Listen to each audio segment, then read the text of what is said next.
Hi, everybody. Welcome back to Storytime with Grandma Kate, and happy holiday season as we enter the winter solstice or toward the winter solstice in the Northern Hemisphere. I wish everybody a wonderful December.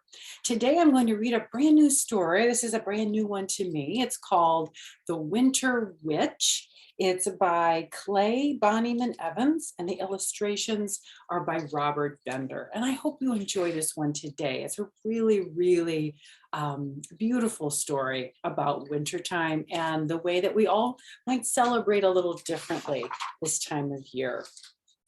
So this is called The Winter Witch, and I hope you enjoy it as much as I enjoy reading it to you.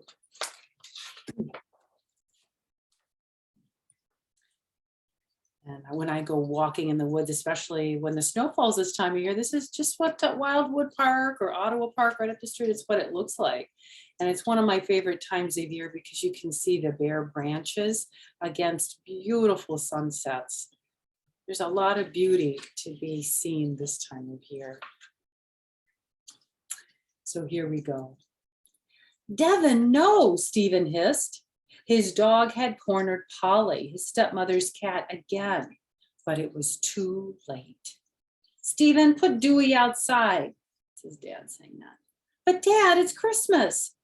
Until he learns to behave himself, he'll have to stay outside. Polly was here first, remember? Sure, that dog won't be happy about going out on a cold winter's night. This was the worst Christmas ever. Stephen still wasn't used to his new house in the mountains, where he and his sister Sarah had moved in November after his dad had married Deborah. And Dewey kept getting into trouble with Polly. Stephen pulled Dewey toward the front door and looked across the room where his 12-year-old sister was on the couch, giggling with their new stepbrother, Ari. Stephen frowned at the golden branched menorah over the fireplace near the Christmas tree. I'm going outside, said Stephen. Don't go far, his father said. And beware of the witch, Ari said. Sarah laughed.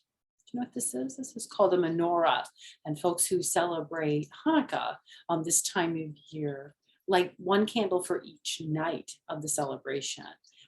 And the celebration is 8 nights in a row. So it looks like they're on the 4th night of Hanukkah.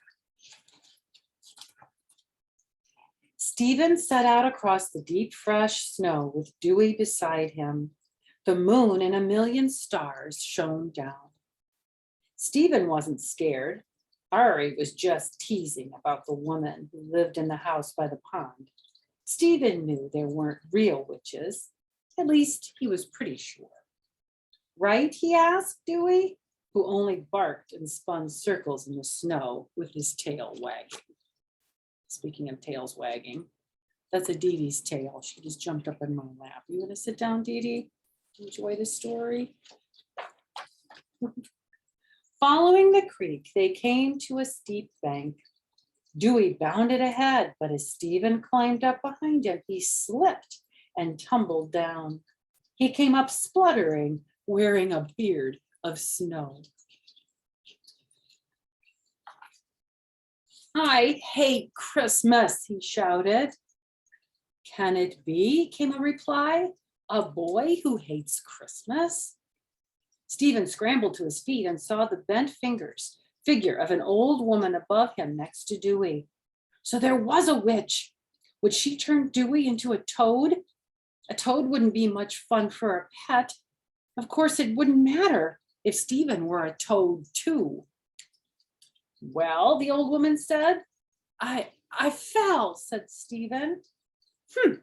I fall too, but I don't let it ruin my day, much less Christmas. The witch paused. You're on my land, you know. I'm sorry, Stephen mumbled. We'll go. Not so fast, she snapped. I'm not through with you. Stephen began to back away, wide-eyed, but a tree root reached out and tripped him, or so it seemed. The witch cackled. You know what cackle means? Like she went like. Now then, Dewey, what's this boy's name? The dog danced around her feet and barked. Didn't catch that. It's Stephen, the boy answered. Stephen. Well, and I, said the witch, am Mathilda, but you may call me Maddie. Now come along and do try to keep your face out of the snow this time. Stephen followed her through trees strung with popcorn and cranberries until they came to a small frozen pond. A house loomed over it, dark except for a single window that glowed with faint light. Maddie reached for an axe leaning next to a tree, and Stephen squealed. Oh, now don't believe everything people tell you, especially new brothers, she said, laughing. I just need you to chop a hole in the ice. About there, about so big. Go on. When you've finished, we'll go inside and warm up. Stephen chopped till his heart beat hard, till black water reflected starlight. His nose felt like a frozen raspberry as he followed Maddie to the house. What about Dewey? He asked. Bring him in, Maddie said. Do you have any cats? Stephen asked. Witches were supposed to keep black cats, weren't they? I keep black cats. Papa sometimes thinks I'm a witch, but not a bad witch, a good witch. More than I can count, Maddie said, grinning. But your pooch won't bother them. We'll see to that. A pooch is a dog. Look at all those cats, but they're not black. One's brown, one's white. There's a black one. There's a gray one. There's some orange ones. We just have 3 black. Inside, the house was cozy and warm. Cats were everywhere, draped across chairs, curled up on the sofa, stretched out before a glowing log in the fireplace. Dewey sniffed at a cat and got a quick paw to the snout. He backed away with a yelp. He'll learn soon enough, Maddie cackled in the kitchen. And sure enough, Dewey turned 3 circles and lay down before the fire with a grunt, right next to a cat. I don't put up a tree, Maddie said, handing Stephen a steaming cup. Just popcorn and berries on the trees outside for the birds and the squirrels. I have a man bring me my Yule log. It's neat, Stephen said. The cocoa was sweet and hot. Now you can't really hate Christmas, Maddie said. This year I do, Stephen said. He told her about his parents' divorce and his new family, and how Deborah had cooked a salmon that day, a fish for Christmas. With Mom and Dad, we used to have the best Christmases, turkey and everything. And now Mom lives in California where it doesn't even snow, and Deborah and Ari have Hanukkah. A new family, a little blended family, people who celebrate both Christmas and Hanukkah. And it's a first for him. So it's something new, and it's hard the first time, I think, to get used to that. The old woman nodded and then put down her cup. Come with me, she said. Stephen followed her across the room to the big window. He peered out into the moonlight and gasped. There by the hole he had cut in the ice crouched a sleek mountain lion. Look at that. Isn't she lovely? She comes to drink, Maddie whispered as the lioness glided away into the trees. Now watch. One by one, a fox pranced up to the pond, then 2 deer stepping daintily, a raccoon waddling, a rabbit hopping, and 3 black crows fluttering. Each drank and then went on its way. It's my little Yule gift to them, Maddie said. Stephen closed his eyes hard, hoping he'd never forget. This was a Christmas gift that could not be lost, hidden by a teasing stepbrother or misplaced by a googly-eyed sister. So seeing all those animals in nature was like a gift to him. It would be for me too, to see all of these animals drinking from that hole that he had made.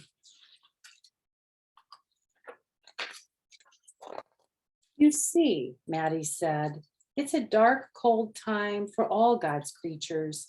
And no matter what you call it, Christmas or Hanukkah or Yule or just plain winter, it's a time to comfort others and shed light on darkness, whether from lights on a tree, menorah candles, or a glowing Yule log.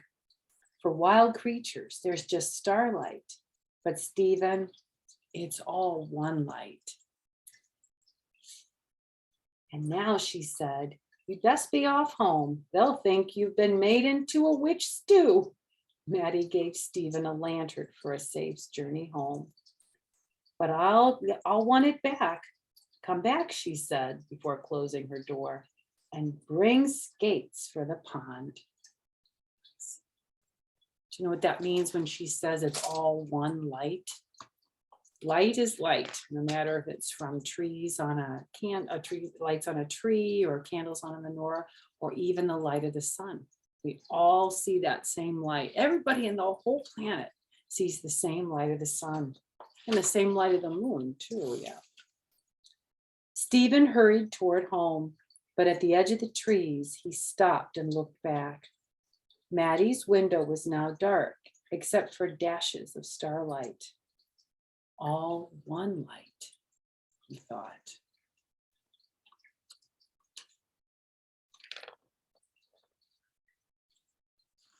At home, after stomping the snow off of his feet, Stephen told his whole family about the witch and the mountain lion and the Yule log and the starlight and Dewey and Maddie's cats.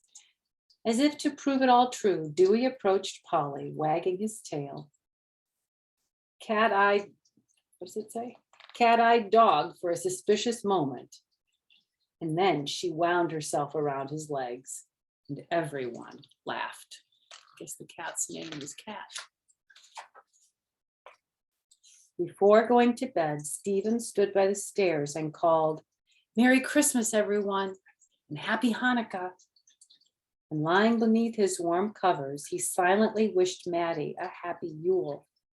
And then, with both Dewey and Polly curled at his feet, Stephen fell asleep and dreamed of starlight.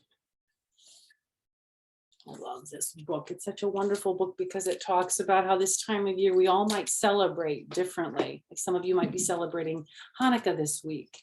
And then on the winter solstice, people celebrate the Yule season. That's what Maddie meant about the Yule log, that log that she had on the fire.